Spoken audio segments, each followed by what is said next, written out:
Was geht ab, liebe Kampfsportfreunde? Herzlich willkommen zu einem neuen Video auf meinem Kanal NoTimeMMA. Wir reagieren auf die UFC 299 über das, was Dana White nach dem Event zu sagen hat. Einige interessante Dinge wurden gedroppt. Er hat übrigens auch auf Francis Ngannous K.O. reagiert. Warum ist das interessant? Weil Francis Ngannou ihm und der UFC den Rücken gekehrt hat, um diese Boxing-Fights zu machen. Ja, und unabhängig von der Lage, dass Ngannou 30 Millionen eingesackt hat durch diese Kämpfe, ist es natürlich etwas, ich würde mal sagen, Gutes für UFC-Präsident Dana White, dass die Leute gesehen haben, dass Crossover-Boxkämpfe von MMA-Kämpfern ins Boxing keine gute Idee sind. Wir schauen aber selbst mal, was Dana hier zum ganzen Event zu sagen hat. War natürlich ultra krass, Freunde, ich bin selber baff. Chito Vera hat eine Klinik angesetzt an, Chito Vera hat von Sean O'Malley eine Klinik angesetzt bekommen. Sorry, mein Fehler. Und hatte wirklich gar keinen Stich gesehen. Ist aber tough wie sonst was, muss man wirklich sagen. Also großen Respekt. Aber Sean O'Malley einfach Levels darüber. Sein Striking ist zu crisp. Der Typ ist einfach zu gut im Stand, zu schnell. Und ja, hat hier auf jeden Fall die erste Niederlage wieder mehr als gut gemacht. Dustin Poirier wieder im Titelgame, genauso wie Justin Gaethje. Die lassen den jungen Contendern im Leichtgewicht keine Chance. Jetzt fehlt noch, dass Oliveira Tsarukyan finisht und dann sind diese drei Urgesteine wieder ganz oben im Titelrennen. Und wir werden das natürlich sehen bei der UFC 300. Darüber hinaus Gilbert Burns auch brutal K.O. gegangen durch ein Knie und Follow-up-Punches. Und ja, Michael Venom Page, geiles UFC-Debüt. Wir schauen rein. Was a sellout, 19,165 people. The highest grossing event ever at the arena. We broke our own record, and it is the fourth highest grossing UFC event of all time. Miami is on fire. This place is unbelievable. What they've done in the state and in the city in the last 10 years is phenomenal. Ich habe das Gefühl, dass UFC-Präsident Dana White bei jedem Event sagt, wir haben den Gate-Rekord gebrochen, also den Zuschaueranzahl-Rekord gebrochen für die Leute, die ins Stadion passen, aber liegt wahrscheinlich daran, weil sie halt in so viele verschiedene Stadien gehen, da schon mal waren und da wenig Tickets verkauft hatten oder weniger und jetzt halt nochmal der Hype ganz anders ist. Aber ich wünsche mir, dass die UFC endlich mal große NFL-Stadien voll macht mit 50, 60, 70.000 Sitzen. Da trauen sie sich irgendwie nicht ran, bis jetzt. Phenomenal. But anyway, fight of the night, Dustin and Benoit. Performance of the night, O'Malley. And we gave everybody who had a finish $50,000 except for Dustin, because he won fight of the night. Okay, also alle, die einen Finish getroffen haben, erzielt haben an diesem Abend, ein K.O. oder Submission, haben Performance-Bonus bekommen von 50.000 und Dustin hat auch nochmal 50.000 bekommen wegen Fight of the Night. So we still got. Talk to me. All right. Dana, we've only got you for a short time, so I just want to ask you first about Sean O'Malley and his performance. He wanted to finish his first title defense, but he didn't get that, but he looked absolutely fantastic. So what did you think overall of his performance? He put on a clinic, and I don't know if anybody can finish Chito Vera. I mean, that guy's got a chin like nothing I've ever seen. Ate those two knees. Big shots all night. I mean, everybody knows the power that O'Malley has. He ate all those shots, even shots to the body that he took, kicks and punches to the body. Chito Vera is one of the most durable fighters I've ever seen. Okay, also sagt ja auch, dass Chito Vera so tough ist, alles Mögliche genommen hat von Sean O'Malley, aber halt nicht K.O. gegangen ist und er glaubt, dass keiner ihn ausnocken kann. You talked about the incredible gate tonight. I think they said on the broadcast it was one of the highest gates that didn't involve Conor McGregor. So I guess where does Sean stand in terms of star power for the company and biggest bantamweight fight of all time? If you based off energy, excitement, gate, and pay-per-view, it's by far the biggest fight ever in the bantamweight division. Where do you see his ceiling? I mean, our comparisons to Conor McGregor, I know that's a little bit tough. He's one of a kind, but I mean, is he one of the biggest stars we've ever seen? He's on his way. Yeah, he's on his way. He's the biggest star ever in bantamweight history. We can say that right now. Okay, also sie versuchen ja immer Sean O'Malley mit Conor McGregor zu vergleichen. Er sagt hier, Sugar Sean ist auf jeden Fall auf einem guten Weg, die Superstar-Power zu erlangen und ist auf jeden Fall der, ja, ich würde sagen, also er sagt jetzt hier, der größte Superstar in der Bantam-Gewichtsgeschichte aller Zeiten.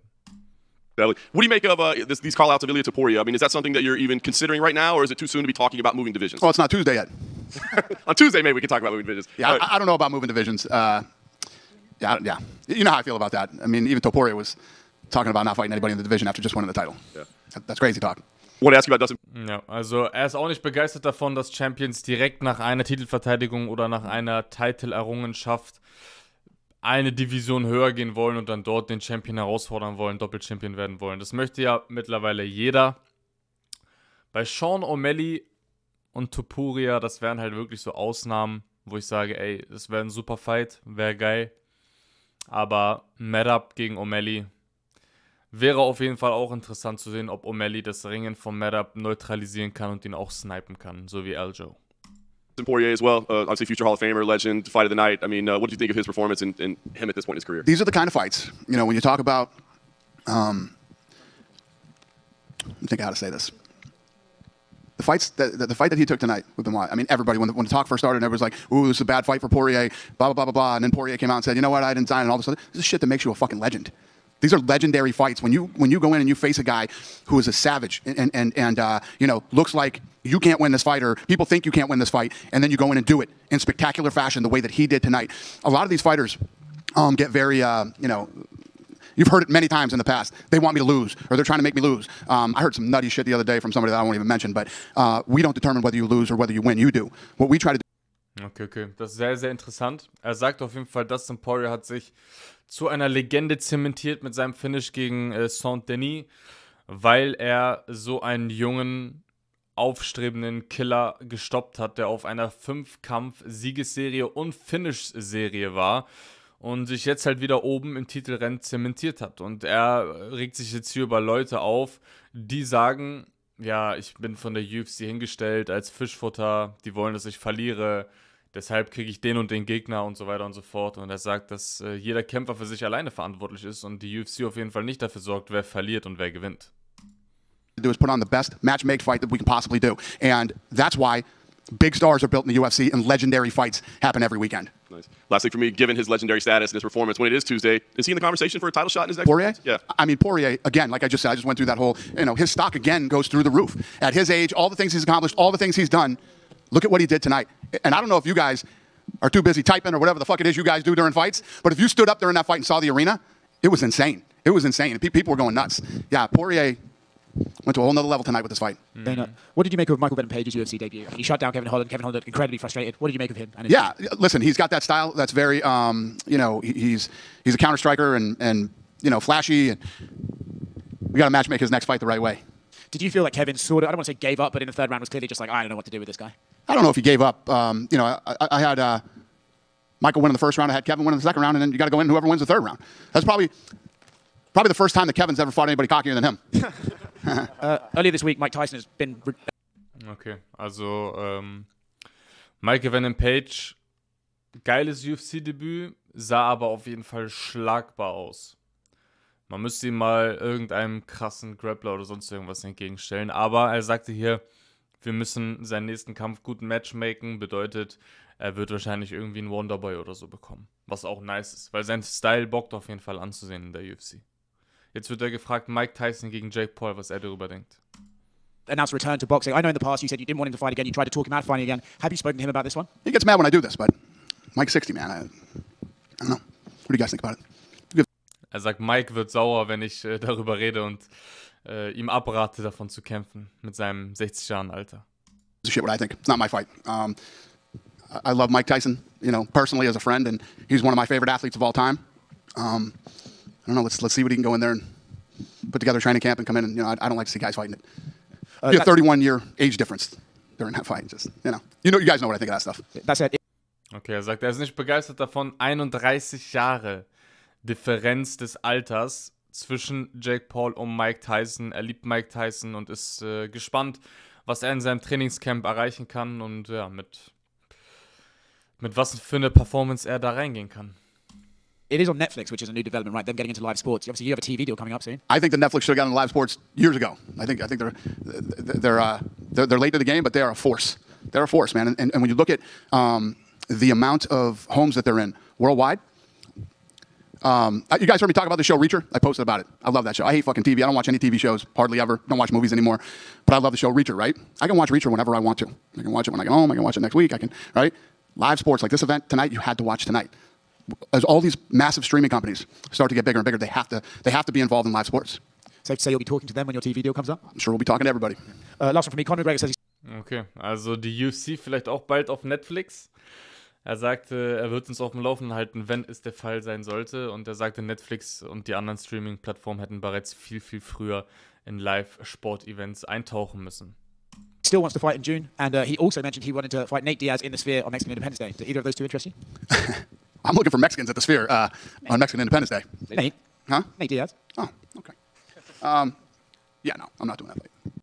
Okay, kein Conor McGregor gegen Nate Diaz auf jeden Fall. So wie es aussieht, hat er gerade gesagt. Yeah, right here. Yep. I know you give them bonuses, but what did you make of the performances of Curtis Blades and Jack Della, like two guys that seem to be down on the scorecards and picked up more comeback wins? Yeah, I agree. Look great. Yeah, you nailed it. I don't know what else to say other than what you just said. Yeah. We had two interesting entrances with Michael Venom Page came out with like the cape and the Undertaker, one of these beloved figures. Awesome human. Yeah, she's an awesome who finally called it quits. So it could not happen to a better human. And they run all the production and everything else. And they put some money into those. Okay. Pyrotechnics and all the glitz and glamour, not something you... And wish her nothing but the best. Last one for me. In Saudi Arabia, they've been holding a lot of these big boxing events, you know, with the pyrotechnics and all the glitz and glamour, not something you also do really with UFC. So are we going to see a lot of that when you do eventually hold your fight card there? So Okay, also in Saudi-Arabien bei den Events gibt es viele Pyrotechniken, eine große Show bei den Live-Events etc. Jetzt wird er gefragt, wenn die UFC nach Saudi-Arabien geht, wird es da genauso aussehen wie bei den Box-Events, dass jetzt ein Rapper auf einmal kommt, da einen Auftritt hat und so weiter und so fort. Was sagt Dana White? I think the difference is that, and I don't know this for a fact, but I'm just assuming, the boxing events that they're holding, they're their events, and they run all the production and everything else, and they put some money into those things, man. They really do. But when we go there, we'll be running the production. Did you see the match? Okay, er sagte, sowas wird es nicht geben. Wenn wir nach Saudi-Arabien gehen, werden wir uns um die Produktion kümmern und ja, da wird auf jeden Fall nicht so viel Geld in die Hand genommen, wie es halt dort gemacht wird, um halt gewisse Stars etc. dort auftreten zu lassen oder halt diese Show dort ja, durchführen zu lassen. The boxing match last night. Did you talk to Eddie after it? I did not. I mean, I saw it on social media. Yeah. What did you make of that finish? Also, er hat den Kampf von AJ und Ngannou beziehungsweise die Szenen, den K.O. auf Social Media gesehen, sagt er hier. And the Francis fight. What do you mean? What did I make? Yeah, What did I make of it? When you saw it, like it was.